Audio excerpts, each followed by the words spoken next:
پھر میں اگر تجارت کروں یا نوکری کروں تو میرے اطراف کے کلیگز ہیں. تو اس طرح سے جو ہماری سوشل لائف بنتی ہے، جو اکنامیکل لائف بنتی ہے، اس میں ایک دوسرے سے کیا تعلق ہونا چاہیے، اس سے ریلیجن کو کوئی سروکار نہیں ہے. ریلیجن یہ بتاتا ہے کہ ہمارا جو مذہب سے تعلق ہے وہ ہمارا صرف اور صرف پرسنل لیول پر ہونا چاہیے، اور جہاں سے کلیکٹیو لائف شروع ہوتی ہے وہاں سے مذہب کا تعلق بالکل ختم ہو جانا چاہیے. اگر ہم اس ڈیفینیشن کو صحیح مانیں تو پھر ہمارے سامنے خدا کا ایک ایسا تصور آتا ہے جو بہت ہی کمزور خدا ہے.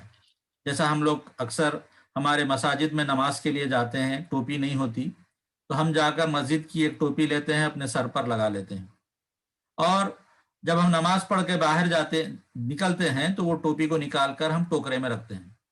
ٹھیک اسی طرح سے ہمارا خدا بھی ویسا ہی ہوتا ہے. مسجد میں جائیں گے یا مندر میں جائیں گے تو خدا کو سر پہ بٹھا لیں گے، اور باہر نکلتے وقت اسی خدا کو اتار کر کہیں گے کہ باہر کی دنیا بہت خراب ہے، اس میں آپ نہ آئیں، اور ہم آپ کو یہیں پہ رکھ کے جاتے ہیں. تو یہی کیفیت سیکولرزم میں خدا کی ہے.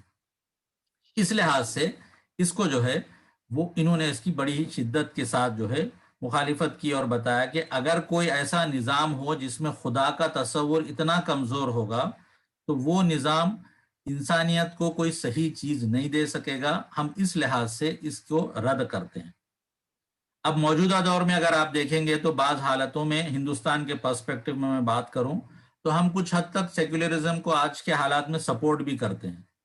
وہ اس لیے کرتے ہیں کہ سیکولرزم کا جو ڈیفینیشن لیا جاتا ہے آج کے دور میں وہ یہ ہے کہ جو حکومت ہوگی ایک ملک کی وہ کسی مذہب کا پریفریبل انداز میں اس کی سپورٹ نہیں کرے گی، وہ سب مذاہب کو برابر برابر مان کر چلے گی. یہ ایک سیکولر اسٹیٹ کے اندر اس کا یہ ڈیفینیشن ہے کہ کوئی بھی حکومت کسی مذہب کے ساتھ پریفرینشیل جو ہے تعلق نہیں رکھے گی، سب کو برابر مان کے چلے گی. تو اس لحاظ سے ہم یہ چاہتے ہیں کہ جس ملک میں ہم رہتے ہیں وہاں پر سب مذاہب کے ساتھ برابر کا سلوک ہو اور کسی کو کسی پر فوقیت نہ دی جائے. تو یہ ایک پہلا تصور تھا، بت تھا، جس کو مولانا نے بتایا اور بتایا کہ اس کو ہم توڑنا چاہتے ہیں. آگے بڑھتے ہوئے دیکھیں کہ جو دوسرا اصول ہے وہ ہے قوم پرستی کا، نیشنلزم کا. قوم پرستی کہتے ہیں کہ آپ کسی اپنی قبیلے کو، اپنی قوم کو، اپنے نیشن کو کی پرستش کرنے لگ جائے. اس کے برعکس ایک چیز ہوتی ہے کہ اپنے وطن کی محبت کرنا. اپنے وطن کی جو محبت کا معاملہ ہے تو اس میں کسی کو اعتراض نہیں ہے. ایک انسان کو محب وطن ہونا چاہیے، ایک انسان کو پیٹریوٹک ہونا چاہیے. تو یہ ایک فطری بات، ہم جس جگہ پیدا ہوتے ہیں، جس جگہ سے ہمارا معاملہ ہوتا ہے، وہاں کے بارے میں ہم تھوڑا سا ایک فطری محبت رکھتے ہیں. تو اسلام اس کا مخالف نہیں ہے کہ کوئی آدمی اپنے وطن سے، اپنے قوم سے، اپنے علاقے سے ایک محبت رکھے. یہ ایک فطری چیز ہے، یہ ہونا چاہیے. جو چیز غلط ہے وہ یہ ہے کہ آپ اپنی قوم کی بے جا طرفداری کرنے والے بن جائیں.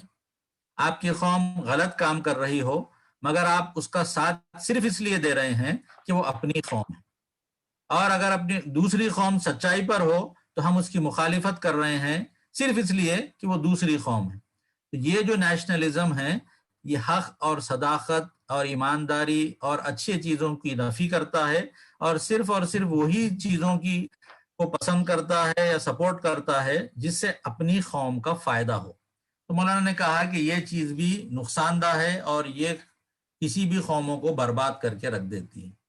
پھر اس کے بعد ایک تیسرا اصول جس کا ذکر مولانا نے کیا، بتایا، وہ ہے democracy.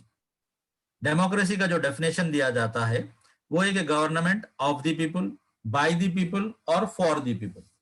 Government of the people میں کوئی اعتراض نہیں ہے، گورنمنٹ فار دی پیپل میں بھی کوئی اعتراض نہیں ہے. اور جو چیز ہمارے نزدیک معیوب ہے وہ یہ کہ گورنمنٹ بائی دی پیپل، یعنی ایسی حکومت جس میں انسانوں کے پاس اس بات کا اختیار ہوگا کہ وہ جیسی چاہیں گے اپنے لیے لاز بنائیں گے. اگر ملک کے تمام لوگ اس بات پر راضی ہو جائے کہ ہم سب مل کر شراب کو جائز قرار دیں گے تو ڈیموکریسی میں وہ پاسبل ہے. اگر سب مل کر یہ طے کریں گے کہ ہم سود کو یا انٹرسٹ کو جائز قرار دیں گے تو ڈیموکریسی میں یہ پاسبل ہے۔ مولانا نے کہا کہ یہ چیز کی اجازت ہم کو اسلام نہیں دیتا۔ اس کے برعکس ہم 3 دوسرے اصول ہیں جو دنیا کے سامنے پیش کرنا چاہتے ہیں۔ ان کو مولانا نے 3 صالح اصول کہا اور بتایا کہ پہلی چیز جو سیکولرزم کی جگہ ہم لانا چاہتے ہیں وہ خدا پرستی ہے، گاڈلینس ہے، یعنی ایک ایسا نظام جس میں ہم جو بھی کام دنیا میں کریں گے وہ اللہ تعالیٰ کی پسند کے مطابق کریں گے، اس کی فرما برداری کے اندر کریں گے۔ ہم یہ دیکھیں گے کہ ہم کو اس خدا کی طرف سے کیا رہنمائی ملتی ہے، کیا وہ ہم کو اس معاملے میں گائیڈ کرتا ہے، اور ہم اسی کی رضا اور اسی کی طلب، رضا جوئی کی طلب میں ہم اپنے کام کرنے والے بنیں گے۔ پھر دوسرا اصول جو قوم پرستی کا ہے، اس کی جگہ پر مولانا نے بتایا کہ ہم یہ چاہتے ہیں کہ ہم انسانیت کی بات کریں۔ معاملہ یہ ہے کہ قوم پرستی کی کوئی حد نہیں ہے۔ جہاں پر ایک ملک کا معاملہ آتا ہے تو ہم کہتے ہیں کہ ہم انڈین ہیں یا ہم وہ فلاں ملک کے ہیں، تو اس کے بعد جب انڈیا کی بات ہوتی ہے تو اس میں پھر کچھ حصے ٹوٹتے ہیں۔ کوئی کہتا ہے میں نارتھ انڈین ہوں، کوئی کہتا ہے میں ساؤتھ انڈین ہوں، وہاں سے ان کی تفریق ہوتی ہے۔ پھر ساؤتھ انڈین میں بھی آئیں گے تو پتہ چلے گا کہ کوئی ٹیملین ہے اور کوئی جو ہے وہاں پر تیلگو بولنے والا ہے۔ پھر ان تیلگو بولنے والوں میں بھی مسئلہ یہ آئے گا کہ کوئی آندھرا کا ہوگا، کوئی تلنگانہ کا ہوگا۔ پھر تلنگانہ میں بھی ہم آئیں گے تو پتہ چلے گا حیدرآباد الگ ہے اور نان حیدرآباد الگ ہے۔ حیدرآباد کے اندر بھی آئیں گے تو پھر نیا شہر اور پرانے شہر کا جھگڑا ہوگا۔ تو غرض یہ کہ یہ جو علاقے واریت ہے، ریجنلزم ہے، اس کی کوئی حد نہیں ہے۔ یہ چھوٹے سے لے کر بڑے ہر جگہ پر یہ جھگڑے پیدا کرتی ہے۔ تو اس کے برعکس اگر ہم انسانیت کو چاہنے والے، انسانیت کی بھلائی کے لیے کام کرنے والے بنیں گے تو یہ چیز زیادہ قابل قبول، بہتر اور لوگوں کے لیے فائدہ مند ہوگی۔ تیسری چیز جس کے ہم مخالف ہیں اور جس کا آلٹرنیٹ ہم جو پیش کرنا چاہتے ہیں وہ ڈیموکریسی کا اپوزٹ جو ہوتا ہے وہ خلافت ہے، وائس جیرنسی جس کو کہتے ہیں۔ اس میں یہ چیز ہے کہ حکومت عوام کی طرف سے منتخب ہوگی، لوگ چنیں گے، زبردستی کوئی قبضہ نہیں کرے گا اور پبلک کی بھلائی کے لیے کام کرے گا۔ لیکن اس میں یہ دیکھا جائے گا کہ ہم جو بھی کام کریں گے وہ اللہ تعالیٰ کی رہنمائی کے اندر کریں گے، یعنی ہم کو اس بات کا حق نہیں ہوگا کہ ہم وہ قوانین بنائیں، وہ رولز بنائیں، وہ لاز بنائیں جو قرآن کے یا احادیث کے خلاف پڑتے ہوں، جس کا حکم اللہ نے ہم کو حکم دیا ہے۔ اب جو بھی حکم بنائیں گے تو اس کے تحت، اس کے انڈر میں بنائیں گے اور اسی کے حساب سے ہم زندگی گزاریں گے۔ تو یہ بیسیکلی یہ 3 فاسد اصول تھے جن کو ہٹا کر دنیا کے سامنے ہم ایک 3 اچھے اور صالح اصول ہیں جو ہم پیش کرنا چاہتے ہیں۔ آگے بڑھتے ہوئے دیکھیں کہ ہماری جو دعوت ہے اس کے بارے میں بتایا کہ ہماری اس دعوت 3 پوائنٹس کے اوپر بیسڈ ہے، 3 پوائنٹس ہے اس کے۔ سب سے پہلی بات یہ کہ ہم جو دعوت دیتے ہیں وہ ہے کہ بندگی رب کی دعوت ہے۔ ہم یہ چاہتے ہیں کہ تمام دنیا کے لوگ ایک رب کی بندگی کرنے والے بن جائیں۔ اس کا مطلب کیا ہے کہ اسلام کے اندر پورے داخل ہو جائیں۔ ایسا نہیں کہ جو چیزیں ہم کو پسند آئی ہم اس کو مانیں گے، جس کو نہیں پسند آئی وہ نہیں مانیں گے۔ ہم کو حکم دیا گیا کہ ادخلوا فی السلم کافہ، کہ دین میں مکمل طور پر پورے کے پورے ہم کو داخل ہو جانا ہے۔ اس چیز کی ہم دنیا کے سامنے دعوت دیتے ہیں۔ دوسری بات یہ کہ ہم یہ چاہتے ہیں کہ جب ہم اللہ کو اپنا معبود مانتے ہیں، اس کے سامنے سر جھکاتے ہیں، اس کی عبادت کرتے ہیں، تو ساتھ ساتھ ہم یہ بھی مانیں کہ اللہ ہمارا رب بھی ہے، وہ ہمارا سسٹینر ہے، نریشر ہے، ہم کو پالنے والا، پوسنے والا ہے، ہمارا آقا ہے۔ تو اسی طرح سے اللہ ہمارا مالک بھی ہے، ہم اس کے غلام ہیں۔ جو اللہ ہم کو حکم دے گا ہم وہ مانیں گے، جس چیز سے اللہ روک دے گا ہم اس سے رک جائیں گے۔ ساتھ ساتھ یہ بھی کہ اللہ کو ہم لا بنانے والا، لا گیور سمجھے، قانون ساز سمجھے، لیجسلیٹو پاور ہم مانیں کہ یہ مکمل طور پر وہ صرف اور صرف اللہ کے ہاتھ میں ہے۔ ہم صرف اس کے تحت میں کوئی قوانین بنا سکتے ہیں، مکمل قانون سازی ہمارے پاس نہیں ہوتی۔ تیسری اہم بات یہ کہ ہم یہ چاہیں گے کہ ہماری ذاتی اور اجتماعی زندگی جو ہے وہ مکمل اللہ تعالیٰ کی فرما برداری میں چلے۔ یعنی جو چیز تھی کہ ہم صرف ذاتی طور پر مذہب پہ چلیں گے، ایسا نہیں ہے، بلکہ ہم کو اجتماعی طور پر بھی ہم کو پوری کی پوری زندگی جو ہے وہ اللہ تعالیٰ کی اطاعت میں گزر کرنا ہے۔ پھر دوسرا نقطہ جو مولانا نے اس میں بتایا وہ یہ کہ ہم کو چاہیے کہ ہم اپنے اندر سے منافقت اور تناقض یعنی ہپوکریسی اور انکنسسٹنسی کو دور کریں. ہماری جو سوسائٹی ہے، جس سوسائٹی میں ہم زندگی گزار رہے ہیں، وہ یہ دونوں چیزوں کی ملا جلی ایک سنگم ہے جس کے تحت ہم زندگی یہاں پہ گزار رہے ہیں. انہوں نے کہا کہ ہم کو پہلی چیز یہ کرنی ہے کہ دین کی ہم کو مکمل پیروی کرنا ہے.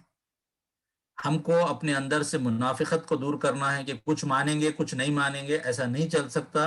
آدھا تیتر آدھا بٹیر والی زندگی نہیں چلے گی، بلکہ مکمل طور پر اپنے دین کی ہم کو پیروی کرنا ہے. دوسری چیز یہ بتائی گئی کہ ایسا بھی نہیں ہو سکتا کہ آپ ایک دین کی پیروی کر رہے، پورا کا پورا اس پہ چل بھی لے رہے، لیکن آپ جس ملک میں رہ رہے، جس دنیا میں رہ رہے، وہاں پر ایک دوسرا دین جو غالب ہے، جو ڈومینیٹ کر رہا ہے، اور آپ اطمینان سے اس کے ڈومینیشن کے اندر بیٹھ کر آپ جو ہے نماز روزے کے اوپر عمل کرتے ہوئے سمجھے کہ ہمارا دین تو بالکل ہمارے لیے سیف ہے. ہم کو ایسا نہیں سمجھنا چاہیے. یہ بھی ایک ہپوکریسی ہوگی اور یہ بھی ایک انکنسسٹنسی ہوگی. پھر ایک اور بات جو مولانا نے کہی کہ ایسا بھی نہیں ہونا چاہیے کہ ہم زبان سے دعوے کریں کہ ہم فلاں کام اور کریں گے اور عمل سے ہم یہ دکھائیں کہ ہم اس کے برعکس کام کرنے والے ہیں. ہم یہ کہیں گے کہ سود حرام ہے، لیکن ہم عمل میں بینکس میں جا کے نوکری کرنے والے بنیں گے. ہم کہیں گے کہ رشوت نہیں لی جا سکتی، لیکن ہم ہر کانٹریکٹ پیسے کھلا کر دنیا سے حاصل کریں گے. تو کہا کہ یہ جو منافقت ہے، یہ جو انکنسسٹنسی ہے، اس کو اپنی زندگیوں سے مسلمانوں کو نکالنا ہوگا. جب کہیں جا کر ہماری دعوت جو ہے وہ دنیا والوں کے لیے ایک سچی اور اچھی دعوت بنے گی. تیسرے پوائنٹ کی طرف آتے ہوئے انہوں نے بتایا کہ دنیا میں جو ہے ہم کو گلوبل لیڈرشپ کے اندر چینج لانا ہے. یعنی آج کی اس دنیا کے اندر جو لیڈرشپ ہے اسلام دشمنوں کی ہے، ان لوگوں کی ہے جو خدا سے بیزار ہے. ہم کو چاہیے کہ ان خدا بیزار لوگوں سے نکال کر ہم ان لوگوں کے ہاتھ میں یہ لیڈرشپ لے کر آئے جو اس اللہ کے ماننے والے اور اس کے مطابق اپنی زندگی بسر کرنے والے ہیں.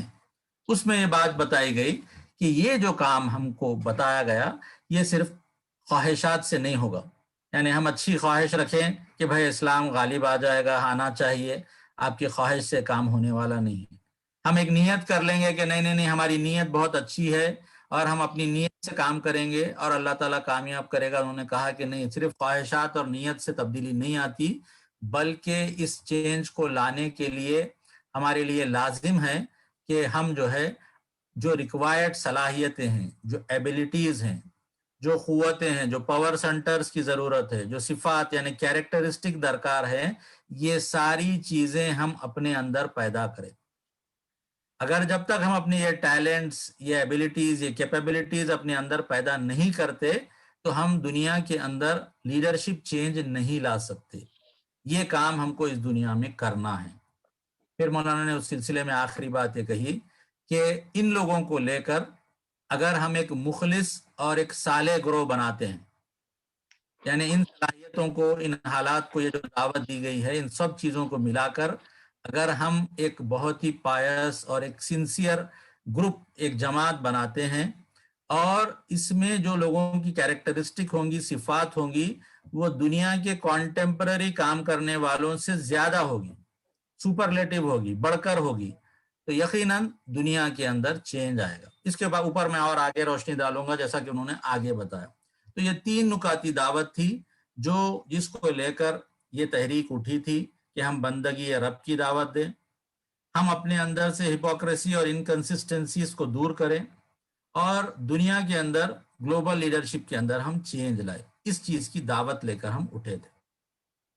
پھر آگے بڑھتے ہوئے دیکھیں کہ اس میں مولانا نے یہ بات بتائی کہ جو کام ہم کو اس وقت کرنا ہے، اس کے اندر 2 چیزیں بہت امپورٹنٹ ہیں. ایک چیز کو انہوں نے کہا کہ ہم کو چاہیے کہ ہم اپنے اندر بنیادی انسانی اخلاقیات پیدا کریں، بیسک ہیومن ویلیوز پیدا کریں. دوسری چیز انہوں نے بتائی کہ ہمارے اندر ہم کو چاہیے کہ ہم اسلامک ویلیوز پیدا کریں. تو یہ 2 چیزوں کا یہاں پر ذکر کیا گیا کہ یہ وہ کیریکٹرسٹک ہے، وہ صفات ہے وہ ٹیلنٹس ہے، وہ صلاحیتیں ہیں جو ایک بیسک ہیومن ویلیوز ہے جو کسی بھی معاشرے میں ہونا، اور دوسری اسلامک ویلیوز ہے۔ بیسک ہیومن ویلیوز کے بارے میں انہوں نے بتایا کہ کوئی بھی گروپ کے لیے کامیاب ہونے کے لیے یہ بیسک ریکوائرمنٹ ہے۔ اگر یہ کیریکٹرز کسی بھی قوم کے اندر آ جائے تو وہ قوم کامیاب ہو جاتی ہے، اور اس کی جو مورل ویلیوز ہے، ایتھکس ہے، اس کے لیے یہ بیس بنتی ہے۔ پھر اسی طرح سے اس کے اڈاپٹ کرنے کے اندر ایمان کی ضرورت نہیں ہے، اچھا مقصد یا اچھی نیت ہونا بھی ضروری نہیں ہے۔ یعنی اگر کوئی قوم، کوئی گروپ یہ بیسک ہیومن ویلیوز اپنے اندر پیدا کر لے تو چاہے وہ ایمان رکھتی ہو یا نہیں رکھتی ہو، اچھا مقصد رکھتی ہو، اچھی نیت رکھتی ہو یا نہیں رکھتی ہو، وہ کامیاب ہوگی، وہ دنیا کے اندر سرخرو ہوگی اور وہ آگے بڑھے گی۔ یہ چیز بنیادی انسانی اخلاقیات سے ملحوظ رکھنی چاہیے۔ دوسری بات یہ کہ اسلامک ویلیو جس کا ہم آگے بھی ذکر کریں گے، اس میں بات بتائی گئی کہ یہ جو بنیادی انسانی بیسک ہیومن ویلیوز ہے، اس کو یہ مکمل کرتی ہیں، اس کو نشوونما دیتی ہے اور مستحکم کرتی ہے۔ اس کو ہم تھوڑا سا اور ڈیٹیل میں آگے چل کر دیکھتے ہیں۔ آئیے یہ دیکھیں کہ وہ کون سے ویلیوز ہے کہ جس کو اگر ہم اڈاپٹ کریں گے تو ہم دنیا کے اندر کامیاب ہو سکتے، چاہے ہم مسلمان ہوں یا چاہے ہم غیر مسلم ہوں۔ تو یہ کچھ صفات ہے جس کا میں آگے ذکر کروں گا۔ یہ کسی بھی قوم کے اندر کامیاب ہونے کے لیے بنیادی ضرورت کی حامل ہے۔ سب سے پہلی چیز کہ اس کے اندر مضبوط ارادہ ہونا چاہیے، فرمنس ہونا چاہیے۔ اس کی ایک مثال میں آپ کے سامنے دوں۔ عرب جن کے اندر اللہ کے رسول صلی اللہ علیہ وسلم مبعوث کر کے بھیجے گئے، ان کا معاملہ یہ تھا کہ یہ لوگ بہت ہی مضبوط ارادے کے لوگ تھے۔ چنانچہ تاریخ کی کتابوں میں وہ واقعہ ملتا ہے کہ ایک مرتبہ آپ بیٹھے تھے کہ ایک بدو عرب کے ایک آدمی ان کے پاس آئے اور پوچھا، اللہ کے رسول صلی اللہ علیہ وسلم آپ کس چیز کی دعوت دیتے ہیں؟ آپ نے کہا کہ میں ایک اللہ کی دعوت دیتا ہوں اور یہ بات بتاتا ہوں کہ میں ان کا رسول ہوں اور مرنے کے بعد ہمارے سامنے آخرت میں ہم کو جواب دینا ہے۔ انہوں نے کہا ٹھیک ہے، اور آپ نے کہا کہ میں یہ بات دیتا ہوں کہ دن میں 5 مرتبہ ہم کو نماز پڑھنی چاہیے۔ انہوں نے کہا اور؟ تو کہا رمضان میں 30 دن کے روزے رکھنے چاہیے۔ پھر کہا اور؟ کہا کہ تم کو تو مال اگر ہے تو اس میں سے زکوٰۃ دینی چاہیے، اور استطاعت ہے تو حج کرنے کی ہو۔ انہوں نے کہا کہ کچھ اور؟ تو کہا نہیں، تم اتنا کر لو تو کافی ہے۔ تو انہوں نے کہا کہ آپ آئیے وعدہ کر لیں کہ میں نہ اس سے کچھ کم کروں گا نہ کچھ زیادہ کروں گا۔ آپ نے کہا کہ اگر کسی جنتی کو دنیا میں دیکھنا ہے تو اس شخص کو دیکھ لو۔ تو عرب کی جو قوم تھی وہ اپنے اندر بہت فارمنس رکھتی تھی، ان کے ارادے بہت مضبوط تھے۔ اگر وہ کسی چیز کو مان لیتے تو اس کے اوپر جان دے دیتے، لیکن اس کو نہیں چھوڑتے تھے۔ کسی قوم کے اندر اگر کامیاب ہونا ہے تو سب سے پہلی صفت یہ ہونی چاہیے کہ اس کے اندر ارادے کی۔ دوسری چیز یہ کہ اس کے اندر عزم اور حوصلہ ہونا چاہیے، اس کے اندر ڈٹرمنیشن ہونا چاہیے، جینے کی امنگ ہونی چاہیے، آرزو ہونی چاہیے، چھا جانے کا جذبہ ان کے اندر ہونا چاہیے۔ ہمارے سامنے مثالیں ملتی ہیں کہ جب قسطنطنیہ استنبول کی فتح کا وقت آیا تو کئی لوگوں نے کوششیں کی، لیکن اللہ تعالیٰ نے جس کے نصیب میں رکھا تھا، محمد فاتح، وہ بچپن سے ہی یہ تڑپ رکھتے تھے کہ کس طرح سے میں اس کو فتح کروں۔ چنانچہ 25-26 سال کی عمر میں انہوں نے ایک فوج لی اور پورے عزم اور حوصلے کے ساتھ اس وقت کا جو سپر پاور، اس کا جو سب سے بڑا سینٹر تھا، اس کو انہوں نے حاصل کر لیا۔ ایسے ہی عزم اور حوصلہ آپ دیکھیں غزوہ خندق کے اندر ہم کو ملتا ہے کہ جب دشمن کا حملہ بہت تیز ہو گیا تو اللہ کے رسول صلی اللہ علیہ وسلم نے طے کیا کہ ہم کچھ مال دے دلا کر قریب کے لوگوں سے جو ہے معاہدہ کر لیں۔ تو آپ نے یہ بات بلا کر لوگوں سے کہی کہ ہم یہ چاہتے ہیں کہ کچھ لین دین کا معاملہ کر دے، کچھ خراج دے دے، کچھ ٹیکس دے دے اور صلح سمجھوتا کر لے کچھ گروپس کے ساتھ۔ تو حضرت سعد بن معاذ، سعد بن عبادہ جو انصار کے بزرگ تھے، ان لوگوں نے نبی صلی اللہ علیہ وسلم سے سوال کیا کہ اللہ کے رسول یہ کیا مشورہ ہے یا آپ کا حکم ہے؟ آپ نے کہا نہیں، میں مشورہ کر رہا ہوں۔ تو آپ نے کہا کہ اگر آپ کا یہ مشورہ ہے تو ہم اس کو ایکسیپٹ نہیں کرتے، کیونکہ اس سے پہلے جب آپ ہمارے درمیان نہیں تھے تب بھی ہم نے کبھی اس طرح دب کر ان کے ساتھ صلح نہیں کی، اور اب جب کہ آپ ہمارے ساتھ ہیں تو ہم ہرگز ان کے ساتھ دب کے صلح نہیں کرنے والے۔ تو یہ عزم اور یہ حوصلہ اگر کسی قوم میں پیدا ہو جائے تو پھر وہ کسی بھی طوفانوں کے ساتھ لڑ بھڑ سکتے ہیں۔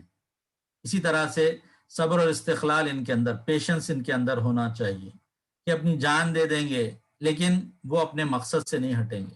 ہمارے سامنے آل یاسر کے واقعات آتے ہیں کہ کس طرح حضرت عمار بن یاسر کے سامنے ان کی والدہ حضرت سمیہ کو شہید کیا جاتا ہے، کس طرح ان کے سامنے جو ہے ان کے والد حضرت یاسر شہید کیا جاتا ہے، سب کچھ برداشت کرتے ہیں لیکن لوگ آپے سے باہر نہیں ہوتے، جب تک کہ اللہ تعالیٰ کی طرف سے اجازت نہیں ملتی ہتھیار نہیں اٹھاتے۔ تو وہ پیشنس، وہ صبر، وہ استقلال، وہ ڈٹ جانا، وہ چیز جب کسی قوم میں پیدا ہو جائے تو کامیاب ہو جاتی ہے۔ اسی طرح سے ان کے اندر ٹالرنس اور تحمل و برداشت کی عادت ہونی چاہیے کہ وہ دوسری قوموں کو، دوسرے لوگوں کو، غلط افکار کو وہ ایک حد تک برداشت کرنے والے ہوں۔ حضرت عمر کی مثال ہم کو ملتی ہے، جب انہوں نے بیت المقدس کو فتح کیا، دشمنوں نے، آپ کے عیسائی لوگوں نے ان کو بلا کر کہا کہ آپ ہمارے چرچ کے اندر نماز پڑھ لیں، تو آپ نے کہا نہیں، اگر میں یہاں پڑھوں گا تو پھر بعد میں ہمارے لوگ اس کو مسجد بنا لیں گے۔ تو اتنا ٹالرنس جو ہے وہ اسلام ہم کو سکھاتا ہے کہ ہم فاتح بھی بن جائیں گے تب بھی ہم دشمن کو کوئی نقصان پہنچانے والے نہیں بنیں گے۔ اسی طرح سے ہمارے اندر ہمت اور شجاعت ہونی چاہیے۔ حضرت علی کا واقعہ ہمارے پاس آتا ہے کہ جس وقت اللہ کے رسول صلی اللہ علیہ وسلم ہجرت کے لیے جا رہے تھے تو آپ نے حضرت علی کو بلایا اور کہا کہ تم آج میرے بستر پر سو جاؤ اور صبح اٹھ کر یہ امانتیں میرے پاس ہے وہ دے کر تم واپس آ جانا۔ حضرت علی کہتے ہیں کہ میں نے اپنی زندگی میں اس سے زیادہ سکون کے ساتھ کبھی رات بسر نہیں کی، کیونکہ مجھے یقین تھا جب اللہ کے رسول صلی اللہ علیہ وسلم نے کہا کہ صبح اٹھنا اور یہ امانتیں دے کر آنا تو مطلب یہ چیز ہو کر رہے گی۔ ہم اور آپ ہوتے تو کہتے کہ بھائی ہم کو چھوڑ کر آپ کدھر جا رہے، لیکن وہ عزم ان کے اندر، وہ ہمت، وہ شجاعت تھی جو ان کو یہ کام کرنے کے پر آسانی کے ساتھ آمادہ کر دی۔ پھر اسی طرح کسی قوم میں ہارڈ ورک ہونا چاہیے۔ بہت ساری مثالیں ہمارے سامنے ملتی کہ کس طرح مسلمانوں نے ابتدائی دور میں بہت محنت سے کام کیا۔ میرے پاس مثالیں دینے کا وقت نہیں ہے، اس لحاظ سے بہت ساری مثالیں ہم کو ملتی ہے کہ ابتدائی دور میں جو محنتیں لوگوں نے کی، امام بخاری اور بھی طرح کے لوگوں نے، اسی کا نتیجہ ہے کہ 1000 سال تک مسلمانوں نے اس محنت کے اوپر راج کیا، اور جب تن آسانی اور آسائش اور عیاشی آ گئی تو پھر بربادی ان کے اندر آ گئی تھی۔ اسی طرح سے اپنے مقصد سے عشق ہونا چاہیے، بالکل فوکسڈ ہو کر کام کرنے کی عادت ہو، جو میرا مقصد ہے میں وہ کام کروں گا، اس مقصد سے ہٹ کر کوئی کام پہ راضی نہیں ہونا۔ یہ بھی چیز کسی قوم میں کامیابی کی بنیادی دلیل بنتی ہے۔ پھر ان کے اندر قربانی کا جذبہ ہو، سیکریفائسنگ نیچر ان کے اندر ہو، وہ احتیاط کرنے والے ہو کہ میں چلا جاؤں۔ ایک ایسا خلیفہ بننے کے بعد بھی اگر کوئی لا کر ان کو مٹھائی کھلاتا اور ان کو یہ ڈاؤٹ ہوتا تھا کہ یہ پیسوں میں کچھ دوسرے پیسے ملے ہوئے ہیں، خائے کر کے نکال دیتے، لیکن وہ استعمال نہیں کرتے۔ تو ایسی احتیاط اور ایسی ورع اور تقوی کی کیفیت ان کے اندر ہو۔ پھر تدبر اور معاملہ فہمی کا معاملہ ہو کہ وہ کوئی بھی مسئلہ ان کے سامنے آ جائے تو فوری اس کا انالیسس کر کے پہچان لیتے ہیں کہ یہ معاملے میں ہم کو ایسا اور ایسا کرنا ہے اور ایسا نہیں کرنا ہے۔ آج مسلمانوں کی کیفیت یہ ہے، آج بھی مسلمان یہ بحث کرتے ہیں کہ کرونا وائرس کس کی سازش ہے، کس کو نقصان پہنچانے کے لیے لائی گئی، اور کس کا یہ جو ہے یہ اس کے اثرات ہم پر کیا پڑنے والے ہیں۔ تو یہ کیفیت اگر کسی معاشرے کے اندر ہوگی تو یہ ہمارے لیے فائدہ مند نہیں ہوتی۔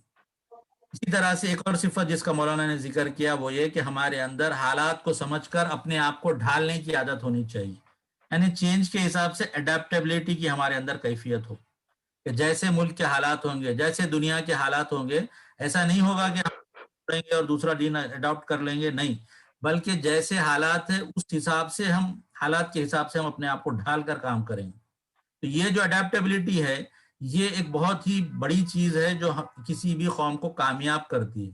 جو لوگ صرف ٹکرا کر ختم ہو جاتے ہیں وہ دنیا کے اندر بڑا کام نہیں کرتے۔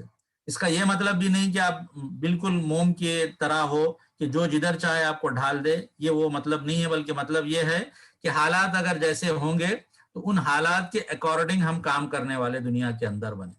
اسی طرح سے مولانا نے بتایا کہ ان لوگوں کے اندر اگر کسی کنٹرول ہوگا کہ وہ جذبات پہ، خواہشات پہ کنٹرول کرنے والے ہوں گے تو وہ کامیاب ہوں گے۔ اسی طرح سے ایک اور کوالٹی جس کا ذکر کیا گیا کہ ان کے اندر انسپائرنگ نیچر ہونا چاہیے، کہ وہ لوگوں کے دلوں کو جیت لینے والے ہوں، وہ ایسے ہوں کہ لوگ ان کو دیکھ کر کہیں کہ بھائی ایسے ہم کو بننا چاہیے۔ تو کہا کہ یہ وہ کوالٹیز ہے جو اگر کسی قوم کے اندر پیدا ہو جائے تو irrespective of their religion, their thought, whatever it is, they are going to succeed. وہ کامیاب ہو کر رہیں گے. تو یہ وہ کیریکٹرسٹک ہے، یہ وہ صفات ہے جو ہم کو اپنے اندر پیدا کرنی ہے. آج اگر ہم جائزہ دیکھتے ہیں کہ ہم کہاں ہیں تو ہم کو پتا چلے گا کہ ہم راک باٹم پر ہیں. مایوس ہونے کی ضرورت نہیں ہے. ان کو دیکھنا ہے، ہمارے سامنے ایک بینچ مارک ہے کہ ہمارے اسلاف کیسے تھے، ہم کو ویسے بننے کی کوشش کرنا چاہیے. کیونکہ اگر یہ کریں گے تو کامیابی ملے گی، یہ نہیں کریں گے تو کامیاب نہیں ہو سکتے. اس کے ساتھ مولانا نے کچھ اور صفات کا تذکرہ کیا.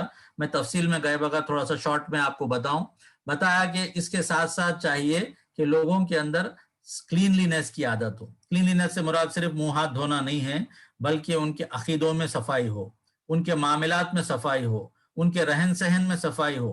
ہر طرح سے وہ ایک دم ان کا معاشرہ جو ہے وہ بالکل صاف ستھرا اور طہارت و نظافت کے حساب سے رہنے والا ہو.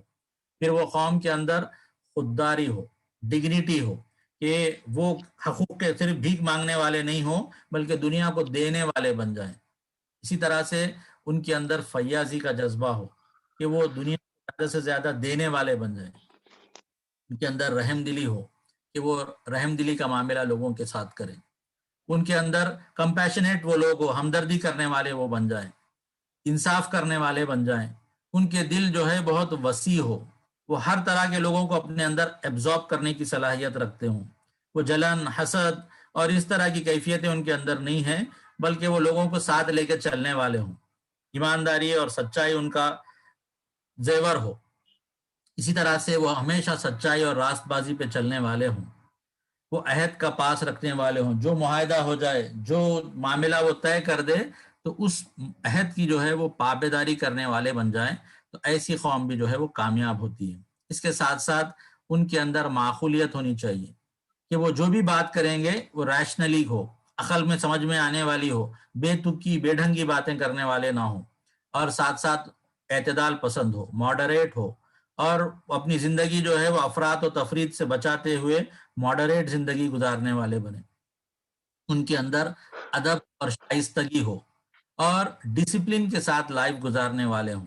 تو مولانا نے کہا کہ اگر ایسے کیریکٹرسٹک اگر کسی کے اندر آ جائے تو یہ جو ہے وہ انسانیت کا سرمایہ ہے. اور اگر ان کو لے کر ایک اجتماعیت بن جائے گی تو یہ اجتماعیت ایک کامیاب ترین اجتماعیت بنے گی اور یہ دنیا کے اندر لیڈرشپ کا چینج لا سکتی ہے. یہ انفرادی طور پر کچھ چیزیں ہیں جو پیدا ہونی چاہیے. پھر انہوں نے کہا اس کے ساتھ ساتھ جب ان افراد کو لے کر ایک گروپ بنے گا، ایک جماعت بنے گی، ایک کلیکٹیو گروپ بنے گا، تو ان میں کچھ اور چیزیں چاہیے جو درکار ہوگی. کیونکہ صرف سپر اسٹارز کو لے کر کوئی فٹ بال کا یا کرکٹ کا میچ جیتا نہیں جاتا، بلکہ ان کے اندر تال میل ہونا چاہیے، ٹیم ورک ہونا چاہیے، مل جل کے کام کرنے والے ہوں. تو بتایا کہ اجتماعیت میں اس کے علاوہ اور کیا چیزیں چاہیے. پہلی چیز یہ اس کے اندر، اس گروپ کے اندر سب لوگ گول اورینٹڈ ہو، یعنی وہ ایک نصب العین ہو اور سب کے سب ایک ہی نصب العین پہ کام کرنے والے ہوں کہ ہمارے سامنے ایک گول ہے اور ہر کھلاڑی کو جا کر اس کے اندر گول بنانا ہے. صرف پاس کرنا، بال ادھر کا ادھر مار کر ٹائم گزار لینا، یہ کسی کامیاب ٹیم کا کام نہیں ہو سکتا. اسی طرح سے یہ اپنے نصب العین کے دیوانے ہوں. جو چیز انہوں نے طے کر لی تو اس کے لیے ہر چیز کی سر دھڑ کی بازی لگا دینا ان کا کام ہو. یہ آپس میں محبت کرنے والے اور ہمدردی کرنے والے ہوں. یعنی جتنے لوگ یہ جماعت بنیں گے، گروپ بنیں گے، ان کے اندر آپس میں محبت ہو، ہمدردی ہو، بھائی چارگی ہو، مواصلات ہو. یہ کیفیت ان کے اندر ہونی چاہیے. پھر ان کو مل جل کر کام کرنے آتا ہو، ایک ٹیم ورک کی طرح وہ کام کرنے والے بن جائیں کہ ہر آدمی یہ نہیں سوچے کہ میں بڑا بنوں گا، بلکہ جس کو جو رول دے دیا جائے وہ آدمی اپنے رول کے مطابق کام کرنے والا بن جائے. پھر ان کے اندر اپنے آپ کی قربانی دینے کا جذبہ ہو، سیلف لیسنس ہو کہ ہر آدمی یہ نہیں سیلفش نیچر کا نہیں ہو. اور اس کے ساتھ ساتھ ان کے اندر اپنے صحیح لیڈر کا انتخاب کرنا اور اس کی رہنمائی میں چلنے کا جذبہ ان کے اندر ہونا چاہیے. پھر ان کی لیڈرشپ کے اندر اخلاص ہونا چاہیے. ان کی لیڈرشپ سنسیئر لیڈرشپ ہو، اس کے اندر تدبر ہو، وہ صحیح طور پہ سوچنے والی ہو، اور پھر عوام ایسے لیڈروں کے اوپر ٹرسٹ کرنے والی اور ان کو فالو کرنے والی ہو. یہ اگر چیزیں ان کے اندر پیدا ہوتی ہیں تو وہ کامیاب ہوتے ہیں. تو یہ چیزیں بتائی. اس کے بعد مولانا نے کہا یہ 4 کیٹیگریز ہیں جو اسلامک اخلاقیات کی آتی ہے۔ اب تک ہم جو بات کر رہے تھے وہ ہیومن ویلیوز کے تھے، چونکہ ہمارے پاس وقت کم ہے لہٰذا میں کچھ باتیں بتاؤں گا تاکہ ہمارا پارٹ 1 ہو جائے، انشاءاللہ باقی باتیں ہم پارٹ 2 کے اندر کریں گے۔ تو میں 5-10 منٹ کا چونکہ میرے پاس وقت ہے تو میں کچھ باتیں اور کمپلیٹ کر دوں گا۔ مولانا نے کہا کہ اسلامی اخلاقیات کے جو ہے وہ 4 ہیں۔ پہلا گریڈ ایمان کا ہے، دوسرا اسلام کا ہے، تیسرا تقوی کا ہے، چوتھا احسان کا ہے۔ اس میں ڈیٹیل میں ہم انشاءاللہ سیکنڈ اس میں جائیں گے۔ مولانا نے جو بات کہی کہ جو اسلامی اخلاقیات ہے وہ اور بنیادی اخلاقیات کے اندر بیسیکلی کیا ڈیفرنس ہے، انہوں نے کہا کہ اسلامی اخلاقیات جو ہے کوئی نئی چیز نہیں ہے بلکہ وہ بیسک ہیومن ویلیوز کو اور آگے بڑھاتی ہیں، اس کو کمپلیٹ کرتی ہیں۔ اس کے بارے میں مولانا نے کہا کہ انصاف کا معاملہ اگر ہم لیں تو دوسری قوموں کا معاملہ یہ ہے کہ وہ انصاف جب کرتی ہیں تو اپنی قوم کی حد تک کرتی ہیں، لیکن جب بات ہوتی ہے دوسری قوموں کی تو وہ انصاف کو بھول جاتی ہیں اور صرف اپنی قوم تک ہی جو ہے وہ انصاف کی بات کو کرتی ہیں۔ پھر ان کے اندر فوکس ہونا چاہیے کہ ہر جو کام کریں گے وہ صرف اور صرف ایک ہی نقطے کی طرف ہو۔ اسلام نے یہ نقطہ دیا کہ ہم کو چاہیے کہ ہم اپنا فوکس اللہ کی رضا کو بنائیں۔ آپ دنیا میں دیکھیں گے کہ اگر کوئی قوم اپنی بڑائی کے لیے کوشش کرے گی اور جب بڑی بن جائے گی اور اس کے پاس کوئی آلٹرنیٹو پاور نہیں ہوگا تو وہ ظلم کرنے والی بن جاتی۔ آج ہمارے دنیا میں جو امریکہ بہادر ہے ان کا معاملہ یہ ہے کہ ان کا کوئی پیرلل نہیں ہے تو وہ ہر طرف ظلم پھیلاتے چلے جاتے ہیں، لیکن اللہ اسلامی اخلاقیات ہم کو یہ بتاتی ہے کہ ہم چاہے کتنے بھی پاورفل کیوں نہ ہو جائے صرف اللہ کی رضا کے لیے ایمانداری کے ساتھ ہم کو کام کرنا ہے۔ اسی طرح سے یہ اسلامی اخلاقیات ہم کو بنیادی اخلاقیات کو کنسولیڈیٹ کرتی ہیں، مستحکم کرتی ہیں۔ اس کی مثال مولانا نے یہ دی کہ صبر کا معاملہ لیں۔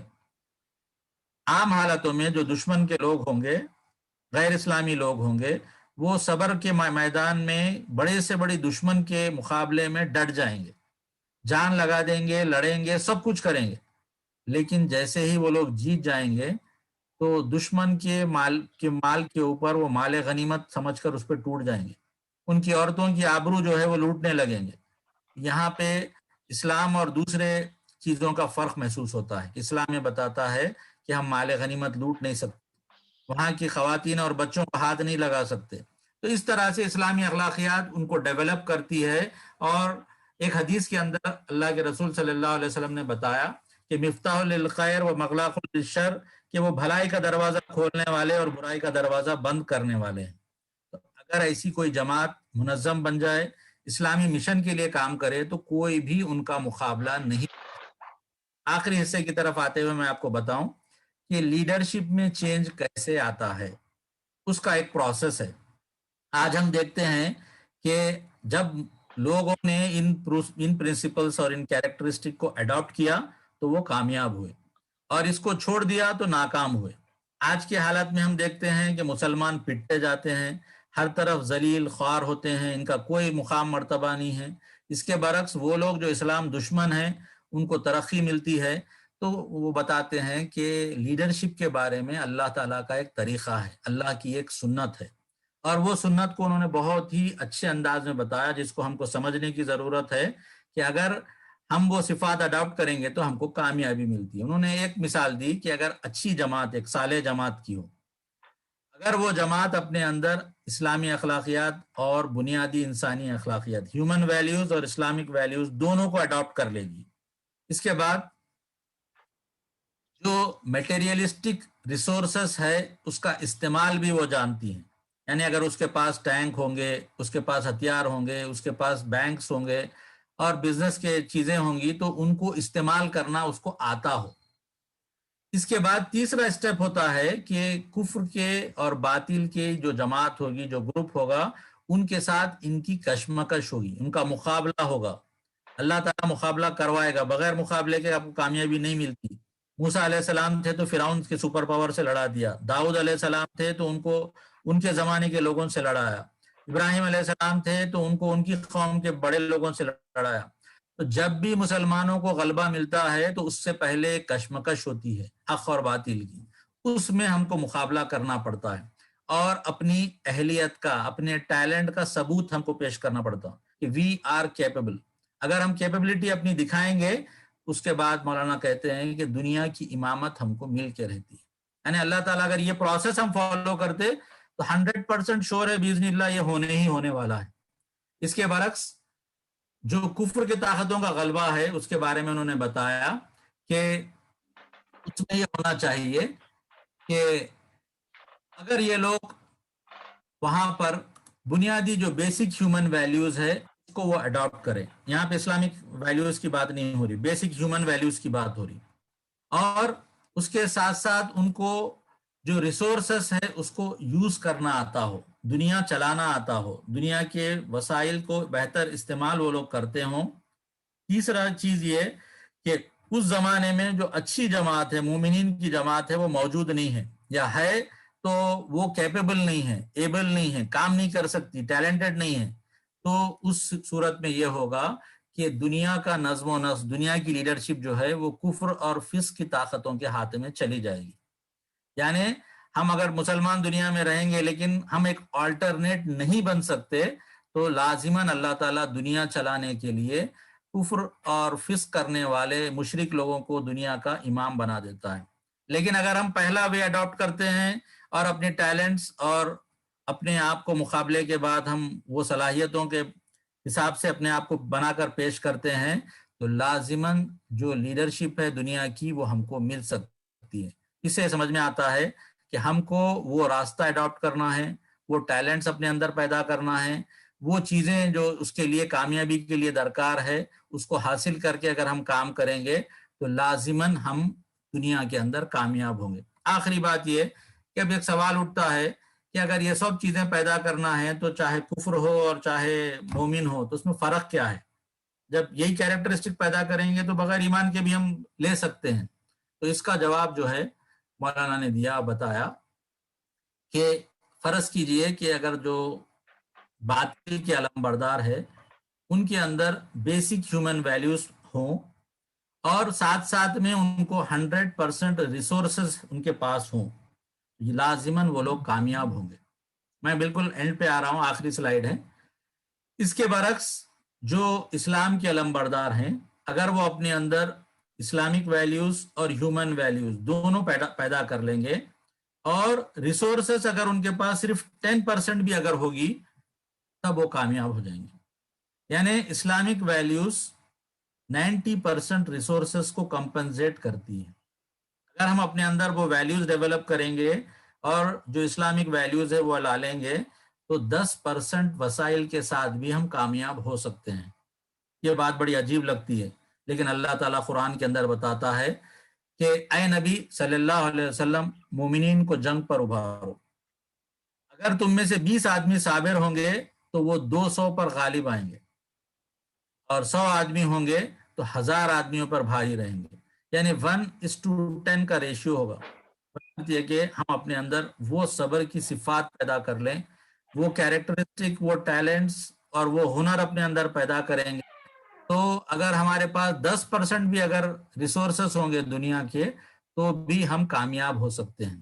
یہ چیز ہے جو ہم کو دنیا کے اندر بتاتی ہے کہ ہم یہ چیزیں کر کر دنیا کے اندر کامیاب ہو سکتے ہیں. اللہ تعالیٰ سے دعا ہے کہ جو راستہ روڈ میپ بتایا گیا گلوبل لیڈرشپ کا وہ راستہ ہم کو اڈاپٹ کرنے والا بنائیں. جو صلاحیتیں بتائی گئی کہ جن کو ہم اڈاپٹ کر کر دنیا کے اندر کامیاب ہوتے ہیں اور انشاءاللہ باذن اللہ آخرت میں بھی کامیاب ہو سکتے ہیں، ان صفات کو ہمارے اندر پیدا کرنے کی توفیق عطا فرما. میں اپنی گفتگو کو یہاں پر آج کے اس سیشن میں اینڈ کرتا ہوں. کچھ سوالات ہوں تو وہ سوالات آپ لوگ پوچھ سکتے. بہت شکریہ محترم ارشد احمد خان صاحب، بہت ہی وضاحت کے ساتھ سلائیڈز کے ذریعے سے آپ نے پوری بات رکھ دی ہے. سوال جواب کا مختصر سا وقت ہے اس کے لیے. جو صاحب بھی سوال کرنا چاہتے ہیں اپنی مائک کو انمیوٹ کر لیں اور سوال کر سکتے ہیں.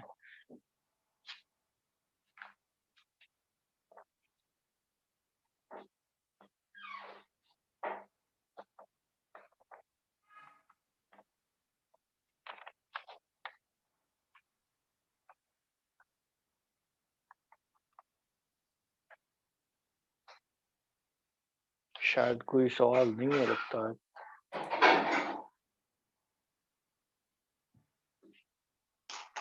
السلام علیکم. جی وعلیکم السلام. جی وعلیکم السلام. ایک سوال تھا کہ جو زمین میں غلبے کی جو آیات کی روشنی میں ہے الارض، تو وہ آپ کے جو آخری نکات آئے اس کو کیسے اس سے ریلیٹ کریں گے؟ جی غلبے والی جو بھی باتیں ہیں وہ ہیں کہ ہم دنیا میں دنیا کو چلانے کی اہلیت ثابت کر کے دکھائیں. اس کے ساتھ ساتھ مقابلہ ہوگا. غلبہ جو ہے وہ بغیر مقابلے کے دنیا میں ملنے والا نہیں ہے. ایسا نہیں ہو سکتا کہ ہم کو نیند اٹھا کر اللہ تعالیٰ دنیا کا تاج ہمارے سر پہ رکھ دیں گے. ایک لازماً حق اور باطل کی جو ہے کشمکش ہوگی، اور اس میں جو اہل تر ہوگا وہ اہل تر دنیا کے اندر کامیاب ہوگا. چنانچہ وقت کے سپر پاور تھے جو بائزنٹائن امپائر تھا اور جو ایرانین امپائر تھا، وہ بہت پاورفل تھے. مسلمان بہت کمزور تھے، کوئی چیزیں نہیں تھی. لیکن اللہ کے رسول صلی اللہ علیہ وسلم نے ان لوگوں کی ٹریننگ کی. صحابہ ایسے صفات ایسے پیدا ہوئے. پھر جب مقابلہ ہوا تو مقابلے میں بھی یہ لوگ بہت بڑا گیپ تھا. ہر طرح کے اندر ان کے اندر کوئی میچ نہیں تھا، لیکن پھر بھی جہاں پہ بھی مقابلہ ہوا وہ کامیاب ہوئے. تو یہی بات معلوم ہوتی ہے کہ ہم کو پریپریشن کرنا ہے. اگر ہم وہ صفات اپنے اندر پیدا کریں گے اور اگر ہم اس کے حساب سے کام کریں گے تو آج بھی غلبہ ہم دنیا میں حاصل کر سکتے ہیں. آج بھی اللہ کی سنت میں کوئی تبدیلی نہیں آئی. لیکن اگر ہم نہیں کریں تو ایک تو دوسروں کا غلبہ رہے گا، اور دوسرے ہم چونکہ یہی کام نہیں کر رہے تو ہم کو اور ذلیل کیا جائے گا، لعنت ہوگی اور مصیبتیں آئیں گی، اور دنیا میں بھی مار کھائیں گے. میں واللہ ہی بہتر جانتا ہے کہ کیا انجام ہوگا. جزاک اللہ خیر. میرا سوال تھا کہ لادینیت کمیونسٹ میں ہی تھا نہیں مولانا؟ وہ لادینیت جو بول رہے تھے آپ؟ ہاں نہیں، لادینیت کا جو معاملہ ہے وہ صرف کمیونزم میں نہیں ہے، بلکہ یہ دنیا کے بہت سارے مذاہب کے اندر ہے کہ آج دنیا یہ سمجھتی ہے کہ ہم جو ہے ترقی پاتے ہوئے آج اس مقام پر آ گئے کہ انٹلیکچولی ہم بہت میچورڈ ہو گئے. تو وہ لوگ کہتے ہیں کہ پہلے زمانے میں انسان چونکہ سیویلائز نہیں تھا اور چونکہ اس کو زیادہ معلومات نہیں تھی تو اس زمانے میں خدا کی بھگوان کی ضرورت تھی. اب ہم لوگ اتنے کوالیفائڈ ہو گئے، اتنے پڑھ لیے کہ آج ہمارا فائدہ نقصان ہم کو معلوم ہے. لہٰذا اب ہم کو خدا کی ضرورت نہیں ہے. بغیر خدا کے ہم زندگی گزار سکتے ہیں. چنانچہ عیسائیوں میں، یہودیوں میں، ہندوؤں میں ایک بڑی تعداد ایسی ہے جو خدا کو، بھگوان کو نہیں مانتی، گاڈ کو نہیں مانتی. اگر ان کا صحیح انالیسس کیا جائے گا تو شاید 30, 40, 50% کے قریب وہ لوگ ہوں گے جو ملحد ہوں گے، ایتھیسٹ ہوں گے، جو خدا کو نہیں مانتے. ان لوگوں میں ایک بڑی تر وہ لوگ ہیں جو کوالیفائڈ ہیں. آج جو مقابلہ ہمارا ہوتا ہے آج ایسے ایسے انٹیلیجنٹ لوگوں سے ہوتا ہے جو اپنے اپنے سبجیکٹ کے ایکسپرٹس ہیں، اور وہ کہتے ہیں کہ بھائی ہم کو کوئی خدا کی ضرورت نہیں ہے. دنیا میں جو بھی چیز ہم کو چاہیے ہم خود ڈھونڈ سکتے ہیں، ہم خود فائدہ اس کا نکال سکتے ہیں.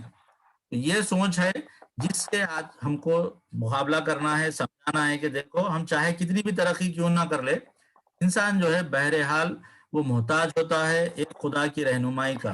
کیونکہ دنیا میں کوئی گروپ بھی دنیا کی بھلائی کے لیے کام نہیں کرتا. اگر گوروں کو حکومت دی جائے تو وہ کالوں کا نقصان کریں گے، مردوں کو حکومت دی جائیں گی تو وہ عورتوں پہ ظلم کریں گے. تو غرض یہ ہے کہ دنیا کا کوئی گروپ کسی کے ساتھ انصاف نہیں کر سکتا. لازماً یہ چاہیے کہ ایک خدا کی رہنمائی میں لوگ زندگی گزارے، اور اسلام اسی چیز کی دعوت دیتا ہے اور یہی چیز ان کو کھٹکتی ہے جس کی وجہ سے ہماری مخالفت کرتے ہیں.